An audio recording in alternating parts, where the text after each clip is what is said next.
Chapter 15, Measurement and Metrics. We're going to look at what the key categories of measurement are from behavior, attitude, and campaign, how to measure each, and what role do business objectives play. There are various ways to measure each category, from reach, frequency, impressions, and clicks within the campaign, to awareness, affinity, and trust, or attitudinal, to the actions, engagements, downloads, shares, and visits, and the behavioral. You can establish how you measure your goals, and it helps to ensure your objectives are SMART. And in the following slides, we'll explore examples of this.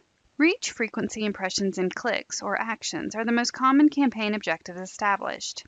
You can set reach and frequency goals, but you need to make sure that they're in sync and don't result in running impossibly high levels of GRPs. If reach is your goal, you also have to determine if you're looking to meet the reach goal on a weekly basis.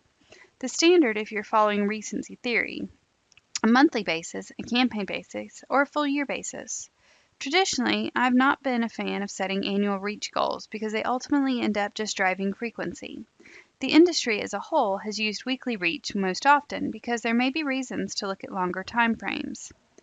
Frequency can be an important goal if you've determined that your message needs some repetition to be understood or remembered. You would often set frequency goals at the launch of a campaign to ensure that the message was seeded before moving to a continuity plan. In a digital world, frequency becomes more important in terms of frequency capping. In order to ensure that consumers don't tire of seeing your message, it's common to set maximum limits to your frequency. Once that limit has been set, the person will not be served an ad again for a set period of time.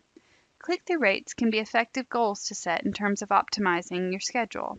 If you're looking to optimize clicks, then you can see which sites are performing best and shift some of your activity to those sites. And likewise, if a specific action is your goal, you may find a site may be delivering fewer clicks, but the people who are going to your site are taking action. And in that case, you would direct the money there. Campaign objectives are very specific, and you will almost always certainly have the tools in place to measure them. Attitudinal goals are a little different. While advertisers will almost certainly establish attitudinal goals, you need to be sure that there are metrics in place to measure it in the end. If you want to increase awareness of or liking of, then be sure you know what the benchmark is at the start of the campaign. Also, be sure to make sure that there's a budget in place to do post-testing. And you might face similar issues with behavioral objectives. While the business objectives get established by the client, or should at least, it's important to include them in your overall measurement plan. First of all other objectives should be a direct result of how you are trying to move the business, and secondly, you want to make sure that you're successful. Let me know if you have any questions.